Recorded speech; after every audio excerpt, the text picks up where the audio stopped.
ഇപ്പോൾ മുൻ വീഡിയോയിൽ നമ്മൾ പരിചയപ്പെട്ടു തലവേദനയ്ക്ക് മാത്രമല്ല നസ്യം ഉപയോഗിക്കുന്നതെന്ന്.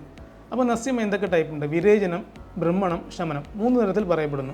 വിരേചന നസ്യം എന്നാൽ കവചമായിട്ടുള്ള തീക്ഷ്ണമായിട്ടുള്ള സൈനസൈറ്റിസ് പോലുള്ള കണ്ടീഷനുകളിൽ തലവേദനകളിൽ ഒക്കെ ഉപയോഗിക്കുന്ന ഒരു ടൈപ്പ് ഓഫ് നസ്യമാണ്. അപ്പോൾ അത് ഇൻഡിക്കേഷൻ പറയുവാണെങ്കിൽ വിരേചനം ശിരശൂല ജാഡ്യ സ്തന്ധ ഗളാമയ ശോഫഗുൽമ ക്രമിഗ്രന്ഥി കുഷ്ഠ അപസ്മാര വീനസ്. ഈ ഇത്തരം വ്യാധികളിലെല്ലാം വിരേചന നസ്യം ഉപയോഗിക്കുന്നു.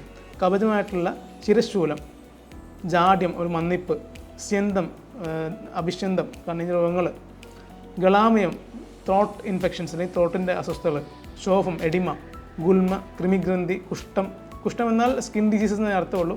നിങ്ങൾ ഉദ്ദേശിക്കുന്ന പോലത്തുള്ള പാണ്ട് പോലത്തെ രോഗമല്ല. പീനസം, റൈനറ്റിസ് ഉള്ള കണ്ടീഷൻ, അത് ടൈപ്പ് ഓഫ് റൈനറ്റിസിലൊക്കെ ഈ കവചമായിട്ടുള്ള ബുദ്ധിമുട്ടുകളിൽ വിരേചനസ്യം ഉപയോഗിക്കുന്നുണ്ട്. അടുത്തൊരു തരനസ്യം എന്ന് പറയുന്നതാണ് ബ്രഹ്മണസ്യം.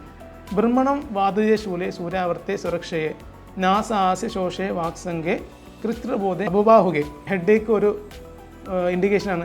എന്നാൽ അതുകൊണ്ടാണ് പറഞ്ഞത് എല്ലാ ഹെഡേക്കിലും ഇത് ഉപയോഗിക്കാൻ പറ്റില്ല. ഡിഫറെൻറ്റ് ടൈപ്സ് ഓഫ് മെഡിസിൻസ് ഉപയോഗിക്കുന്നതനുസരിച്ച് ഇതിൻ്റെ എഫക്റ്റ് മാറിക്കൊണ്ടിരിക്കും.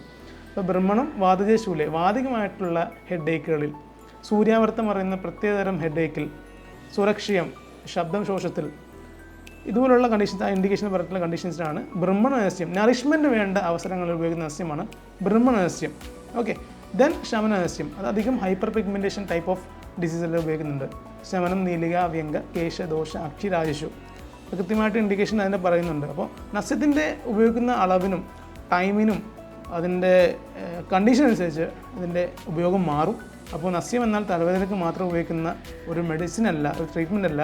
അതിന് വളരെയധികം വ്യാപകമായിട്ടുള്ള എഫക്റ്റീവ്നെസ് ഉണ്ട്. ഷോൾഡർ പെയിൻ വരെ കൃത്യമായിട്ടുള്ള എഫക്റ്റുള്ള ഒരു പ്രൊസീജിയറാണ്.